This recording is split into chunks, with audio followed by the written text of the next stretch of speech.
जैव विकास।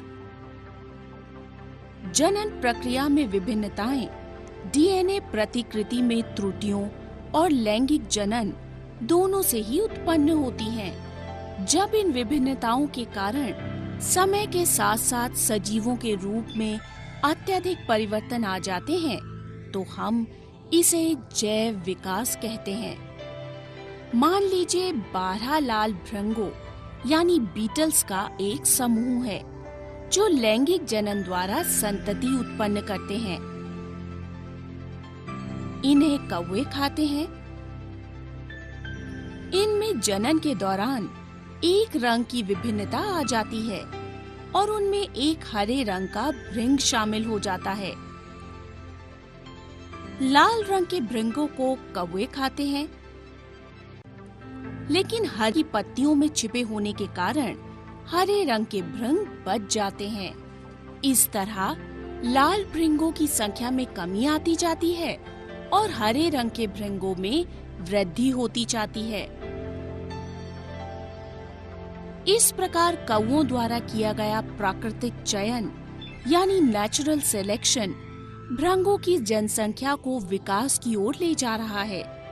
ये हरे भृंगों की जनसंख्या की वातावरण के साथ अनुकूलता दर्शा रहा है, जिससे भृंग जनसंख्या पर्यावरण में और अच्छी तरह रह सके हैं। अतः हम कह सकते हैं कि किसी जनसंख्या में कुछ जीन की आवृत्ति पीढ़ियों में बदल जाती है और इस प्रकार जैव विकास यानी एवोल्यूशन होता है। ये भी संभव है कि दुर्घटना के कारण एक ही रंग की भृंग जनसंख्या बच जाए और पूरी पीढ़ी का स्वरूप बदल जाए।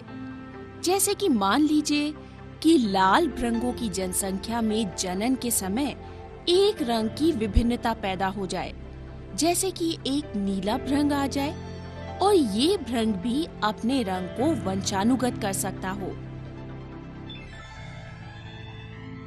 अब एक हाथी के पैरों से कुचलकर लाल रंग के भृंगों का अस्तित्व ही समाप्त हो जाए और केवल नीले रंग के भृंग ही बच जाएं और धीरे धीरे नीले भृंगों की जनसंख्या बढ़ जाए। इस प्रकार छोटी जनसंख्या में ये दुर्घटनाएं भी किसी जीव की आवृत्ति को प्रभावित कर सकती हैं, जबकि उनका उत्तरजीविता हेतु कोई लाभ न हो। ये आनुवंशिक अपवाद का सिद्धांत है जो बिना किसी अनुकूलन के विभिन्नता उत्पन्न कर सकता है। यानी यहाँ प्राकृतिक चयन और अनुकूलता के कारण विभिन्नता नहीं पैदा हो रही, बल्कि किसी प्राकृतिक आपदा या दुर्घटना के कारण एक स्पीशीज की जनसंख्या का अंत हो रहा है और एक नई स्पीशीज का विकास हो रहा है। जनन कोशिकाओं के डीएनए में अंतर आने पर ही जैव विकास संभव होता है। यदि जनन कोशिकाओं के डीएनए में कोई अंतर नहीं आता तो जैव विकास संभव नहीं होता। जैसे यदि झाड़ियों में पादप रोग लग जाए और भृंगों के लिए पत्तियां कम हो जाएं, तो भृंगों के लिए पत्तियां यानी पोषण में कमी आ जाएगी और भृंगों के औसत भार में कमी आ जाएगी। लेकिन इससे जनन कोशिकाओं के डीएनए के संगठन पर कोई प्रभाव नहीं पड़ेगा। इसीलिए पोषण में कमी कोई वंशानुगत लक्षण नहीं होगा।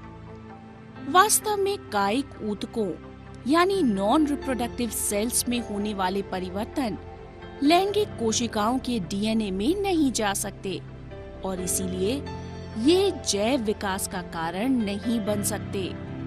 किसी व्यक्ति के जीवन काल में अर्जित अनुभव भी जनन कोशिकाओं के डीएनए में कोई अंतर नहीं लाते, इसीलिए इसे जैव विकास नहीं कह सकते।